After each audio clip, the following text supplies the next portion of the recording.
নমস্কাৰ বন্ধুসকল, এয়া দেখিছে মোৰ ডাঙৰ পেহী, মা আৰু মোৰ মাজু পেহী তিনিগৰাকী। আজি এই ডাঙৰ পেহী আহিলে আৰু মাজু পেহী, ডাঙৰ পেহী ডিব্ৰুগড়, মাজু পেহী গোলাঘাটৰ পৰা আহিলে মাক চাবৰ কাৰণে। গোটেইকেইটা বেমাৰী আৰু এয়া বৌ হয় আৰু পোৱালিবোৰ আহি লগে লগে চিধা খানাতে বহিলে। খানা মই ৰেডি কৰি থৈ দিছিলোঁ, একচুৱেলি মই ৰেডি কৰা নাই আৰু ঘৰত ৰেডি কৰি থৈ দিছিলে। আৰু এয়া হৈছে আমাৰ গোলাঘাটৰ মাজু পেহী আৰু এয়া হৈছে ডাঙৰ পেহীৰ ছোৱালী। মাছেদি ভাত খুৱাই আছে ল'ৰাবিলাকক।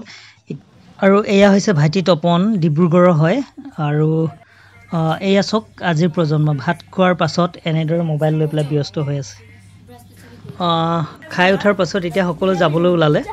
আৰু যিহেতু ইয়াত দেখিছে আপুনি 4টাকৈ পোৱালি, গোটেইকেইটা আচলতে ৰেংক হোল্ডাৰ হয়, সেইকাৰণে মাকহঁতে ফুৰাবলৈ লৈ আহিছে।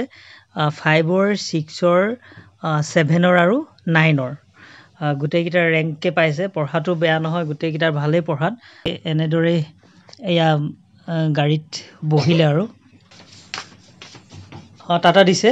আৰু এইফালে ডাঙৰ পেহী, মা আৰু মাজু পেহী সিহঁতে বহি ৰেডি আৰু গাড়ীত সোমাই পেলাই বহি ল'লে। ইফালে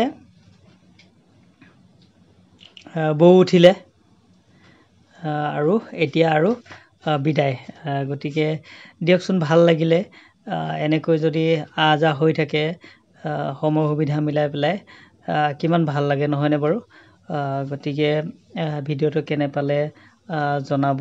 আৰু যিহেতু আজি পৰীক্ষা-চৰীক্ষা শেষ হোৱাৰ পিছত ল'ৰাবিলাক আহিলে, খুব ফূৰ্তি কৰিলে আৰু এতিয়া খোৱা বোৱা কৰাৰ পিছত আকৌ ঘৰলৈ গ'ল। আকৌ দুদিনৰ পিছত স্কুল খুলিব, আকৌ ব্যস্ত হৈ যাব গোটেই বছৰটোৰ কাৰণে।